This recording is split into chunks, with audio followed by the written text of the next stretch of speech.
Hello बच्चों, स्वागत है आपका अपने चैनल एडुफाइबर टेक ऑफ एजुकेशन में। आज मैं आपको बताने जा रहा हूं पॉलिटेक्निक एंट्रेंस एग्जाम 2023 का बहुत ही वीवीआई क्वेश्चन केमिस्ट्री मेटल और नॉन मेटल से। तो चलिए बच्चों देखते हैं वीवीआई क्वेश्चन को। सबसे पहला क्वेश्चन ये रहा, बोर्डवा पे ध्यान से देखिए क्या कहा जा रहा है। इनमें से कौन सा गुण धातु में नहीं पाया जाता है? Which of given properties is generally not shown by metals. भाई मेटल्स में नहीं पाया जाता, क्या नहीं पाया जाता? विद्युत चालकता, इलेक्ट्रिकल कंडक्शन, कंडक्टिविटी, ये तो पाया जाता है। भाई दो गो तार को सटाएंगे और तार बीच में रख देंगे कोई भी धातु का टुकड़ा तो उससे करंट पास होगा ही, तो ये तो होता है भाई। ध्वनिकता, यह ध्वनिक प्रकृति होता है, मतलब मेटल के अंदर मेटल को ऐसे अगर हम लोग छेचेंगे टकराएंगे तो टन टन की आवाज निकलेगी, और टन टन की आवाज को हम लोग क्या बोलते हैं? ध्वनिकता बोलते हैं, यानी सोनोरस कहते हैं। वो भी पाया जाता है सोनोरस इन नेचर। उसके बाद देखिए सी नंबर, भंगुरता, ब्रिटलनेस। भाई ऐसे लीजिए धातु को और एक हथौड़ी इसके ऊपर दे दीजिए तो क्या ये टूट जाएगा? कोयला समझ लिए, पत्थर समझ लिए, टूटता है क्या? नहीं ना टूटता है, यानी भंगुरता नहीं पाया जाता है। इसका मतलब तन्यता पाया जाता है। तन्यता मतलब क्या होता है? खींचना। हथौड़ी से मारिए उसको, मारते मारते मारते ऐसे धातु का जो तार होता है, तार के रूप में जो परिवर्तन होता है उसी को हम लोग क्या बोलते हैं? डक्टिलिटी यानी तन्यता कहते हैं। यानी ये भी होता है, तो क्या इसमें नहीं पाया जाता बाबू? भंगुरता यानी ब्रिटलनेस। तो इसका जो सही जवाब है क्या नहीं है इसमें? तो ब्रिटलनेस नहीं है, बाकी तीनों है। चलिए देखते हैं अगला प्रश्न। तो बच्चों अगला क्वेश्चन देखते हैं। धातु का वह गुण जिसके कारण उसमें तार खींचने की प्रवृत्ति होती है उसे कहते हैं the ability of metals to be drawn into thin wire is known as. उसको क्या बोलते हैं? अभी आपको हम बताएं कि भाई ये वो धातु लीजिए, एक हथौड़ी से इधर से मारिए, फिर घुमा के मारिए, ऐसे मारिए, घुमा के मारिए, तो ये क्या बन जाएगा? ये तार बनने लगेगा। और इस प्रवृत्ति को क्या बोलते हैं? डक्टिलिटी यानी तन्यता के नाम से जाना जाता है बच्चों। तो इसका जो सही उत्तर है ऑप्शन नंबर बी हो जाएगा, तन्यता यानी डक्टिलिटी। समझ में आया? चलिए बाकी ऑप्शन भी समझा देते हैं आपको। आघात वर्ज्यता, जिसको मेलिबिलिटी के नाम से जाना जाता है। मेलिबिलिटी का अर्थ क्या होता है? ध्यान से देखिए, ये धातु है, ये हथौड़ी है, और ले दपादप मारते रहे, इसको घुमा नहीं रहे, दपादप मारते रह रहे हैं, तो ये क्या हो जाएगा? छितरा जाएगा। छितरा जाएगा तो उसी भी गुण को, उसी प्रॉपर्टी को हम मेलिबिलिटी या आघात वर्ज्यता कहते हैं। चादर के रूप में उसका निर्माण किया जाता है इस प्रोसेस से। उसके बाद ध्वनिकता तो आपको बता दिए भाई, दो धातु लीजिए या दोनों को टकराइए तो टन टन की आवाज निकलती है, उसे हम क्या बोलते हैं? सोनोरोसिटी बोलते हैं। और ऑप्शन नंबर डी हो जाएगा विद्युत चालकता। तो आप बताइए दी भाई, एक तार लीजिए और जहां करंट आ रहा है इसे सटा दीजिए, आप नहीं जाइएगा, नहीं तो सीधे ऊपर चल जाइएगा, तो उस तार से क्या होता है? करंट बहने लगता है, उसी को विद्युत चालकता के नाम से जाना जाता है, यानी सुचालकता। चलिए देखते हैं अगला प्रश्न। अगला प्रश्न देख लेते हैं बाबू, ये रहा बोर्डवा पे तीसरा। वो कौन सी धातु है जो ना ही ठंडे पानी और ना ही गर्म पानी दोनों से अभिक्रिया नहीं करती है? यानी विच of the given metals does not react both with cold and hot water? ठीक है, ये दोनों से अभिक्रिया नहीं करती है। कौन सा ऐसा धातु भाई? सोडियम तो अभिक्रिया कर लेती है, कैल्शियम भी अभिक्रिया कर लेती है, मैग्नीशियम भी कर लेती है, क्योंकि ये अभिक्रियाशील धातुएं होती है। लेकिन Fe जो है इन तीनों की तुलना में सबसे कम अभिक्रियाशील होता है। यानी इसका जो उत्तर है बच्चों, इसका जो आंसर है वो आयरन यानी लोहा हो जाएगा। चलिए बढ़ते हैं अगला प्रश्न। अगला प्रश्न ये रहा, घिसकाना पड़ेगा भाई, घिसक नहीं रहा है। चलिए घिसक गया।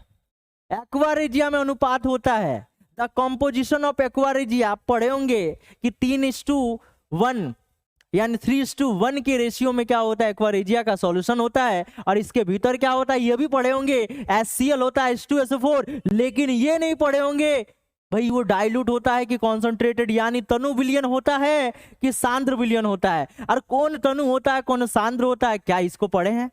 नहीं पढ़े होंगे। चलिए इसका हम आंसर बताते हैं बाबू। एक्वा रेजिया बहुत ही पावरफुल सॉल्यूशन होता है जो लोहे को, प्लेटिनम को, चांदी को पिघलाने की शक्ति रखता है, खराब करने की शक्ति रखता है। तो इसके अंदर क्या रहेगा? डाइल्यूट नहीं रहेगा, इसके अंदर रहेगा कॉन्सेंट्रेटेड, यानी कॉन्सेंट्रेटेड HCl, कॉन्सेंट्रेटेड HCl और कॉन्सेंट्रेटेड HNO3 का रेशियो होता है 3:1, यानी ऑप्शन नंबर सी हो जाएगा। दोनों कॉन्क रहेगा। कॉन्क माने क्या होता है? कॉन्सेंट्रेटेड, जिसको सांद्र विलयन के नाम से जाना जाता है। और डाइल्यूट का मतलब होता है तनु विलयन। अब समझिए कॉन्सेंट्रेटेड और ये डाइल्यूट क्या होता है। देखिए आपको मुर्गा बनाना है, मुर्गा का चिकन जिसको बोलते हैं, मुर्गा का झोल बना लीजिए। तो झोल दो तरह का होता है, एक में मसाला ज्यादा, एक में पानी ज्यादा। तो कौन वाला खाने में अच्छा लगेगा, टेस्ट किस में ज्यादा रहेगा? तब बोलिएगा सर जिसमें मसाला ज्यादा रहेगा, और जिसमें पानी की मात्रा कम। और पानी की मात्रा जिसमें ज्यादा होगा और मसाला जो होता है उसकी मात्रा अगर कम, तो फिर वो खाने में बढ़िया नहीं लगेगा। तो इसका मतलब यहाँ बढ़िया का बात हो रहा है। कौन वाला अच्छा है? तो सांद्र वाला। सांद्र में क्या होता है? पानी की मात्रा कम होती है और एसिड की मात्रा ज्यादा होती है, उसको हम लोग क्या बोलते हैं? सांद्र विलयन। और तनु विलयन क्या होता है? जिसमें पानी की मात्रा ज्यादा और अम्ल की मात्रा कम, उसको क्या बोलते हैं? तनु विलयन बोलते हैं। तो कहीं सांद्र बोला जाए, तनु बोला जाए, आपको क्या समझ लेना है? तनु मतलब एसिड कम पानी ज्यादा, और अगर कहीं बोला जाए सांद्र तो इसका मतलब एसिड ज्यादा पानी कम। तो इसीलिए इसका प्रयोग किया जाता है एक्वारेजिया बनाने में। तो इसका जो आंसर है बच्चों याद करके रखना है, कॉन्सेंट्रेटेड HCl कॉन्सेंट्रेटेड HNO3 का रेशियो कितना? 3:1। चलिए देख लेते हैं अगला प्रश्न, क्वेश्चन नंबर 5। इनमें से कौन आयनिक यौगिक नहीं है? Which of the following are not ionic compound? तो भाई KCl देखिए तो धातु है। आयोनिक किसको बोलते हैं? आयनिक यौगिक। भाई जिस यौगिक में एक धातु हो बाकी अधातु हो उसको बोलते हैं आयनिक यौगिक, और जिस यौगिक में कोई धातु ना हो सिर्फ अधातु हो उसको बोलते हैं सहसंयोजक यौगिक, यानी कॉवलेंट बॉन्ड के नाम से जाना जाता है। कॉवलेंट और आयनिक बॉन्ड। तो इसमें से पूछा गया भाई धातु है, मैग्नीशियम भी धातु है, सोडियम भी धातु है, तो 1 2 3 ये तो धातु हो गया, यानी ये आयनिक यौगिक हो गया, आयनिक कंपाउंड हो गया। लेकिन HCl को ध्यान से देखिए बाबू, H अधातु, क्लोरीन अधातु, दोनों अधातु है, यानी ये आयनिक यौगिक नहीं होगा। तो इसका जो आंसर है बच्चों HCl होने वाला है। चलिए देखते हैं अगला प्रश्न। देखिए क्वेश्चन कम बताएंगे लेकिन उससे जो ऑप्शन है उससे क्वेश्चन और ज्यादा बन जाएंगे। जैसे देखते हैं ये क्वेश्चन, निम्नलिखित में कौन सा तत्व स्वतंत्र अवस्था में पाया जाता है? Which of the following metals exist in this native nature? Native state में पाया जाता है स्वतंत्र रूप में। देखिए धातुएं दो रूप में पाई जाती है, भूगर्भ के अंदर, भूपर्पटी के अंदर। एक होता है संयुक्त रूप में कंबाइंड जिसको बोलते हैं, और एक होता है फ्रीली यानी हो जाएगा स्वतंत्र रूप में। तो सोना जो है उसको जब जमीन में खोदेंगे तो पत्थर नहीं निकलेगा और नहीं निकलेगा, सीधे सोना निकल जाएगा। लेकिन लोहे को, तांबे को, जिंक को जब निकालने के लिए जाएंगे बच्चों तो क्या निकलेगा?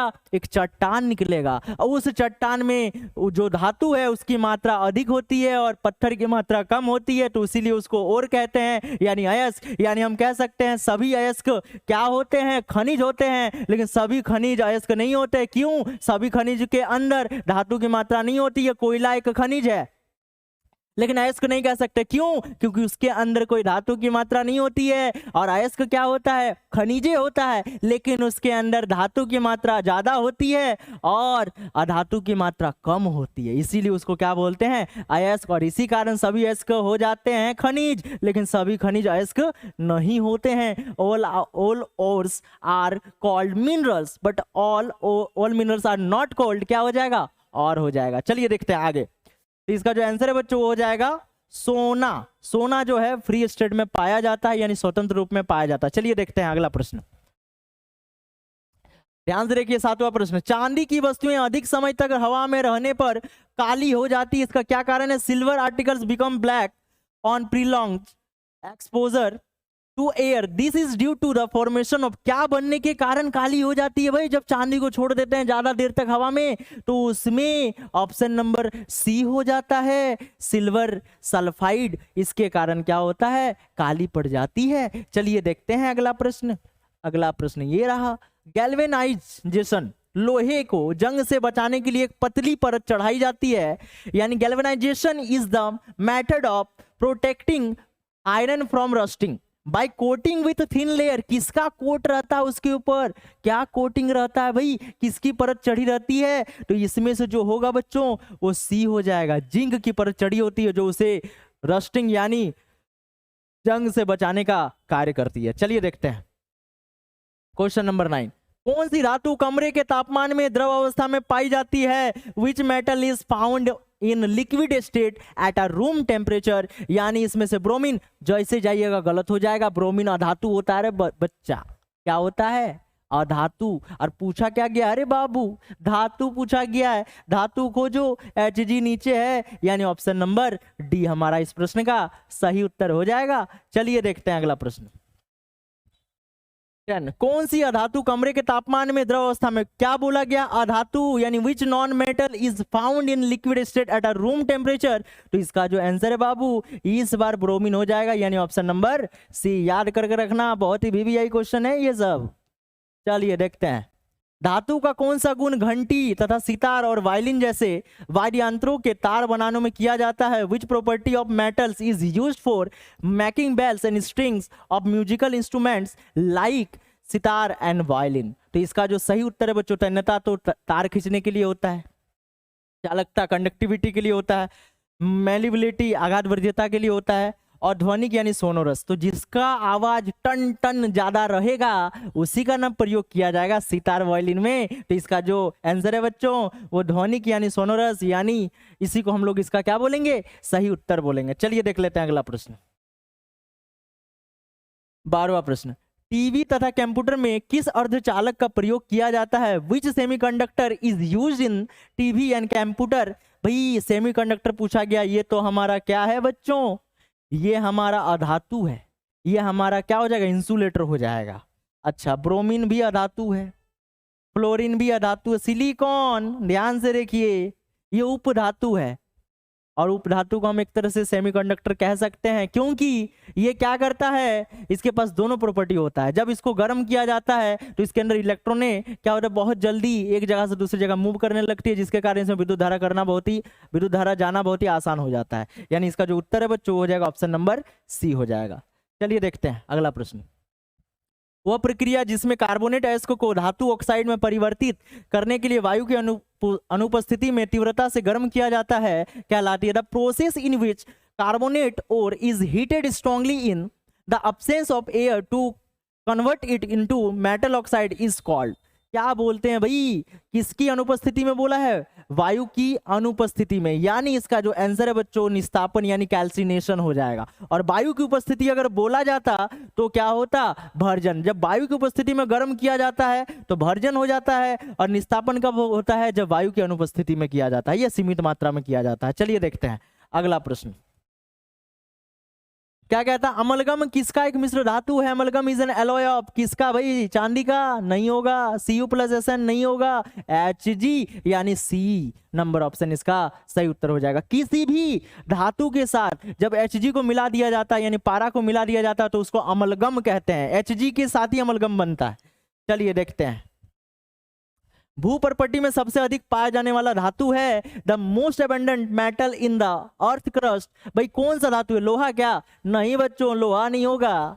इसका जो सही उत्तर है बच्चों एल्यूमिनियम हो जाएगा। सबसे ज्यादा कौन सी धातु पाई जाती है? एल्यूमिनियम। लेकिन हमें दिखाई देती है हर जगह, क्या दिखाई देता है? लोहा दिखाई देता है। क्यों दिखाई देता है बाबू? बोलोगे सर ज्यादा मात्रा में ये है, मजबूत भी ज्यादा होता है और जंग भी नहीं लगता, तो एल्यूमिनियम का प्रयोग हर जगह करना चाहिए, ठीक है। लेकिन ऐसा इसका नहीं कर रहे हैं। इसका क्या कारण है? इसका कारण यह है बाबू, देखिए ये प्रकृति में ज्यादा मात्रा में पाई जाती है, लेकिन इसको निष्कासित करना, उत्पन्न करना जो प्रक्रिया होती है वो बहुत खर्चीली होती है, बहुत ज्यादा पैसा खर्चा हो जाता है। यूं समझिए कि अगर इसको 1 किलो प्राप्त करेंगे तो इसके जगह पे लोहा 100 किलो प्राप्त कर सकते हैं। तो सोच सकते हैं भाई सस्ता कौन हो जाएगा? लोहा हो जाएगा ना। तो इस कारण लोहा हर जगह दिखाई देता है, एल्यूमिनियम नहीं दिखाई देता है। तो बच्चों आज के लिए इतना ही रखते हैं, मिलते हैं नेक्स्ट वीडियो में। आपको बताना है वीडियो कैसा लगा। वीडियो अच्छा लगा तो वीडियो को लाइक कर दीजिएगा, चैनल में पहली बार आए तो चैनल को सब्सक्राइब करके जाएगा। तब तक के लिए मिलते हैं नेक्स्ट वीडियो में। और अब से डेली आपको 5 से 10 वीडियो हमारे चैनल में पॉलिटेक्निक के मिलते रहेंगे, जिससे आपका जो कोर्स है बहुत जल्दी खत्म हो जाएगा और आप भी 1 से 1000 के बीच बहुत ही गर्दा, बहुत ही शानदार रैंक हासिल कर सकते हैं। तो मिलते हैं नेक्स्ट वीडियो में। जय हिंद, वंदे मातरम।